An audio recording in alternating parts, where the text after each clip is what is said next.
마태복음 17장 예수께서 변모되시다. 그리고 6일 후에 예수께서 베드로와 야고보와 야고보의 동생 요한을 데리고 높은 산으로 올라가셨습니다. 예수께서는 그들 앞에서 모습이 변모돼 얼굴이 해처럼 빛나고 옷이 빛처럼 새하얗게 됐습니다. 바로 그때 모세와 엘리야가 그들 앞에 나타나 예수와 이야기를 나눴습니다. 베드로가 예수께 말했습니다. 주여, 우리가 여기 있으니 참 좋습니다. 주께서 원하신다면 제가 여기에다 초막셋을 만들되 하나는 주를 위해, 하나는 모세를 위해, 하나는 엘리야를 위해 짓겠습니다. 베드로가 말하고 있을 때 빛나는 구름이 그들을 덮더니 구름 속에서 소리가 들려왔습니다. 이는 내가 사랑하는 아들이다. 내가 그를 기뻐한다. 너희는 그의 말을 들으라. 그 소리를 듣고 제자들은 너무나 두려운 나머지 얼굴을 땅에 대고 엎드렸습니다. 그때 예수께서 다가와 그들을 어루만지시며 말씀하셨습니다. 일어나라, 두려워하지 말라. 그들이 눈을 들어보니 예수 외에는 아무도 보이지 않았습니다. 산을 내려오면서 예수께서 그들에게 당부하셨습니다. 인자가 죽은 사람들 가운데서 다시 살아날 때까지는 너희가 본 것을 아무에게도 말하지 말라. 그러자 제자들이 예수께 물었습니다. 그런데 왜 율법학자들은 엘리야가 먼저 와야 한다고 말하는 것입니까? 예수께서 대답하셨습니다. 분명히 엘리야가 와서 모든 것을 회복시킬 것이다. 그러나 내가 너희에게 말한다. 엘리야가 이미 왔다. 그런데 그들이 그를 알아보지 못하고 자기들 마음대로 대했다. 이와 같이 인자도 그들의 손에 고난을 당할 것이다. 그제야 제자들은 예수께서 세례자 요한을 두고 하신 말씀인 줄 깨달았습니다. 예수께서 귀신 들린 아이를 고치시다. 그들이 사람들에게 오자 어떤 사람이 예수께 나와 그 앞에 무릎을 꿇으며 말했습니다. 주여, 제 아들에게 자비를 베풀어 주십시오. 간질병에 걸려 몹시 고통받고 있습니다. 자주 불 속에 몸을 던지고 물 속에 뛰어들기도 합니다. 그래서 이 아이를 주의 제자들에게 데려왔지만 그들은 고치지 못했습니다. 예수께서 대답하셨습니다. 아, 믿음이 없고 타락한 세대여, 도대체 내가 언제까지 너희와 함께 있어야 하겠느냐? 내가 언제까지 너희를 참아야 하겠느냐? 아이를 데려오너라. 예수께서 귀신을 꾸짖으시자 귀신은 아이에게서 나갔고 바로 그 순간 아이가 나았습니다. 그때 제자들이 예수께 다가와 따로 물었습니다. 어째서 저희는 귀신을 쫓아내지 못했습니까? 예수께서 대답하셨습니다. 너희 믿음이 적기 때문이다. 내가 진실로 너희에게 말한다. 너희에게 겨자씨 한 알만한 믿음만 있어도 이 산을 향해 여기서 저기로 옮겨가거라 하면 옮겨갈 것이요. 너희가 못할 일이 없을 것이다. 예수께서 자신의 죽음을 두 번째 예고하시다. 그들이 갈릴리에 모여 있을 때 예수께서 그들에게 말씀하셨습니다. 인자가 사람들의 손에 넘겨질 것이다. 그리고 그들이 인자를 죽일 것이다. 그러나 인자는 3일 만에 나타낼 것이다. 그러자 제자들은 큰 슬픔에 잠겼습니다. 성전 세금. 그들이 가버나움에 도착했을 때 이 드라크마의 세금을 걷는 사람들이 베드로에게 와서 물었습니다. 당신의 선생님은 이 드라크마를 안 내십니까? 베드로가 대답했습니다. 내십니다. 베드로가 집으로 들어가니 예수께서 먼저 말을 꺼내셨습니다. 시몬아, 너는 어떻게 생각하느냐? 이 세상의 왕들은 누구로부터 관세와 주민세를 거두느냐? 자기 아들들이냐? 다른 사람들이냐? 베드로가 대답했습니다. 다른 사람들로부터 거둡니다. 예수께서 베드로에게 말씀하셨습니다. 그렇다면 그 아들들은 세금이 면제된다. 하지만 그들의 비위를 건드리지 않도록 바다에 가서 낚시를 던져라. 처음에 올라오는 고기를 잡아 입을 벌려보면 1세겔짜리 동전 한 입이 있을 것이다. 그 동전을 가져다가 나와 내 몫으로 그들에게 주어라. 천국에서 큰 사람. 그때 제자들이 예수께 다가와 물었습니다. 하늘나라에서는 누가 가장 큰 사람입니까? 예수께서 어린아이 하나를 불러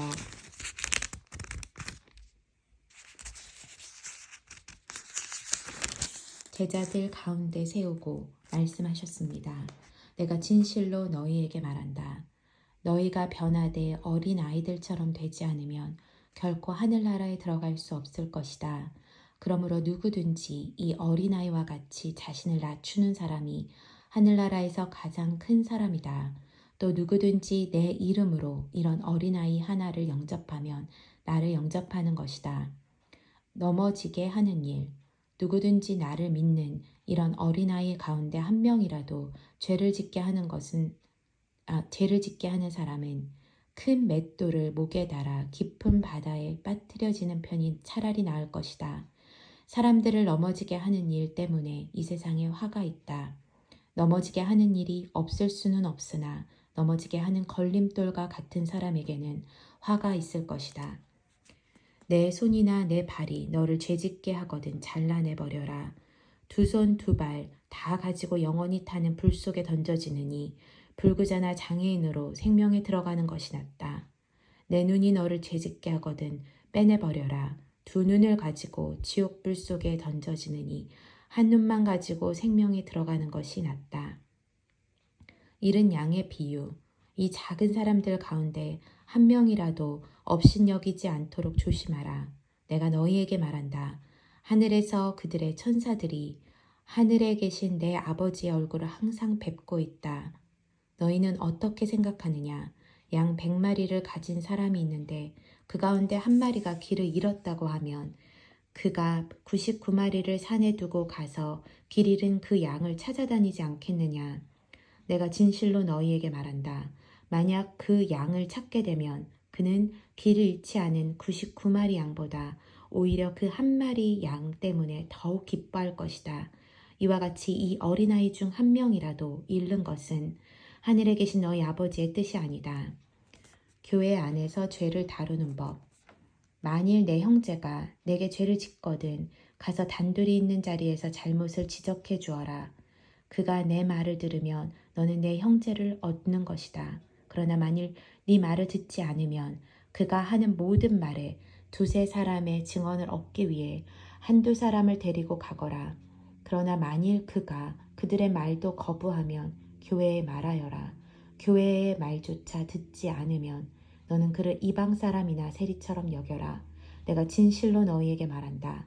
무엇이든 너희가 땅에서 매면 하늘에서도 매일 것이요 무엇이든 너희가 땅에서 풀면 하늘에서도 풀 것이다. 다시 내가 진실로 너희에게 말한다. 너희 가운데 두 사람이 땅에서 어떤 일이든지 마음을 모아 간구하면 하늘에 계신 내 아버지께서 그들에게 이루어 주실 것이다. 두세 사람이 내 이름으로 모이는 곳에는 나도 그들 가운데 있다. 용서할 줄 모르는 종의 비유. 그때 옛 베드로가 예수께 와서 물었습니다. 주여, 제 형제가 제게 죄를 지으면 몇 번이나 용서해야 합니까? 7번까지 해야 합니까? 예수께서 대답하셨습니다. 내가 너희에게 말한다. 7번만 아니라 70번씩 7번이라도 용서해야 한다. 그러므로 하늘나라는 마치 자기 종들과 빚을 결산하려는 왕과 같다. 왕이 결산을 시작하자 1만 달란트 빚진 사람이 왕 앞에 나오게 됐다. 그런데 그는 빚 갚을 돈이 없었기 때문에 주인은 그 종에게 그 자신과 아내와 자녀와 전 재산을 팔아 갚도록 명령했다. 그랬더니 종이 그 앞에 무릎을 꿇고 간청했다. 조금만 참아주시면 모두 갚아드리겠습니다. 주인은 그 종을 불쌍히 여겨 그를 놓아주고 빚을 없애주었다. 그러나 그 종은 밖으로 나가 자기에게 100 데려온 빚진 동료 종을 찾아냈다. 그는 동료의 멱살을 잡으며 빚진 돈을 갚아라 하고 말했다. 그의 동료가 무릎을 꿇고 애걸했다. 조금만 참아주게 내가 다 갚겠네. 그러나 그는 참지 못하고 가서 빚을 다 갚을 때까지 동료를 감옥에 가두어 버렸다. 이 일을 본 다른 동료들은 너무 기가 막혀서 주인에게 가서 이 일을 낱낱이 일러 바쳤다. 그러자 주인은 그 종을 불러서 말했다. 이 악한 종아, 내가 나에게 애원하기에 내가 내 빚을 모두 없애주었다. 내가 너를 불쌍히 여긴 것처럼 너도 내 동료를 불쌍히 여겼어야 하지 않았느냐.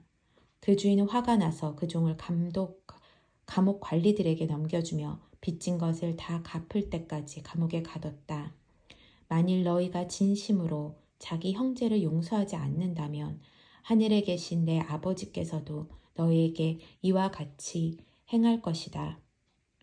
이혼. 마태복음 19장. 예수께서 이 말씀들을 끝마치신 후에 갈릴리를 떠나 요단강 건너편 유대 지방으로 가셨습니다. 많은 무리가 따라오자 예수께서는 거기서 그들을 고쳐주셨습니다. 바리새파 사람들이 다가와 예수를 시험하려고 물었습니다. 이유가 된다면 사람이 그의 아내를 버리는 것이 적법한 것입니까? 예수께서 대답하셨습니다. 너희는 사람을 창조하신 분이 처음에 남자와 여자로 지으셨다라는 말씀과 그러므로 남자가 자기 부모를 떠나 아내와 연합해 둘이 한 몸이 될 것이다 라는 말씀을 읽어보지 못했느냐. 그러므로 그들이 이제 둘이 아니라 하나다. 하나님께서 짝지어 주신 것을 사람이 갈라놓지 못한다. 그들이 물었습니다. 그러면 모세는 왜 남자에게 이혼 증서를 주고 아내와 헤어지라고 명령했습니까?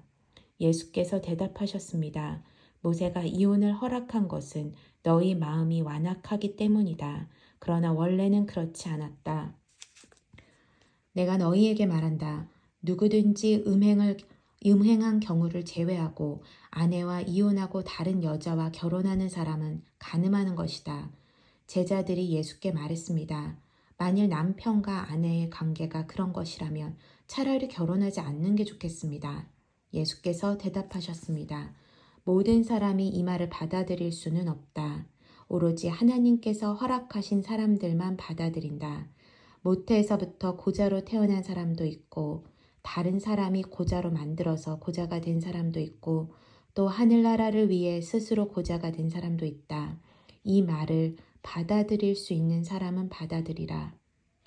어린아이들과 예수. 그때 사람들이 예수께 어린아이들을 데리고 와서 예수께서 손을 얹어 기도해 주시기를 원했습니다. 그러자 제자들이 그들을 꾸짖었습니다. 예수께서 말씀하셨습니다. 어린아이들을 내게 오게 하라. 그들을 막지 말라. 하늘나라는 이런 어린아이 같은 사람들의 것이다. 예수께서 그들에게 손을 얹어 기도해 주시고 그곳을 떠나셨습니다. 부자와 하나님의 나라. 한 사람이 예수께 와서 물었습니다. 선생님, 제가 영생을 얻으려면 어떤 선한 일을 해야 합니까? 예수께서 대답하셨습니다. 왜 너는 선한 일을 내게 묻느냐? 선하신 분은 오직 한 분이시다. 내가 생명에 들어가려면 계명들을 지켜라. 그 사람이 예수께 물었습니다. 어떤 계명을 말씀하십니까? 예수께서 대답하셨습니다. 살인하지 말라, 간음하지 말라, 도둑질하지 말라, 거짓 증언하지 말라, 내 부모를 공경하라, 내 이웃을 내 몸과 같이 사랑하라. 그 청년이 말했습니다. 이 모든 것을 제가 지켰습니다. 제가 아직 무엇이 부족합니까? 예수께서 대답하셨습니다. 만일 내가 완전해지고자 한다면 가서 내 재산을 팔아 그 돈을 가난한 사람에게 주어라. 그러면 내가 하늘에서 보물을 얻을 것이다. 그리고 와서 나를 따라라. 그러나 그 청년은 이 말을 듣고 슬픔에 잠겨 돌아갔습니다. 그는 굉장한 부자였기 때문입니다. 그때 예수께서 제자들에게 말씀하셨습니다. 내가 진실로 너희에게 말한다. 부자는 하늘나라에 들어가기가 어렵다. 다시 내가 너희에게 말한다.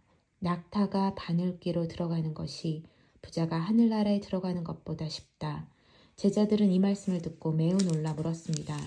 그러면 도대체 누가 구원을 얻겠습니까? 예수께서 그들을 바라보시며 말씀하셨습니다. 사람에게는 불가능한 일이다. 그러나 하나님께는 모든 것이 가능하다. 베드로가 대답했습니다. 보십시오. 우리는 모든 것을 버리고 선생님을 따랐습니다. 그렇다면 우리는 무엇을 얻겠습니까? 예수께서 그들에게 말씀하셨습니다. 내가 진실로 너희에게 말한다. 새 세상에서 인자가 자기의 영광스러운 보좌에 앉게 되면 나를 따르는 너희도 12 보좌에 앉아 이스라엘의 12지파를 심판할 것이다. 또한 내 이름을 위해 집이나 형제나 부모나 자녀나 논밭을 버린 사람은 누구나 100배나 받을 것이며 또 영생을 물려받게 될 것이다. 그러나 먼저 된 사람이 나중되고 나중된 사람이 먼저 되는 일이 많을 것이다.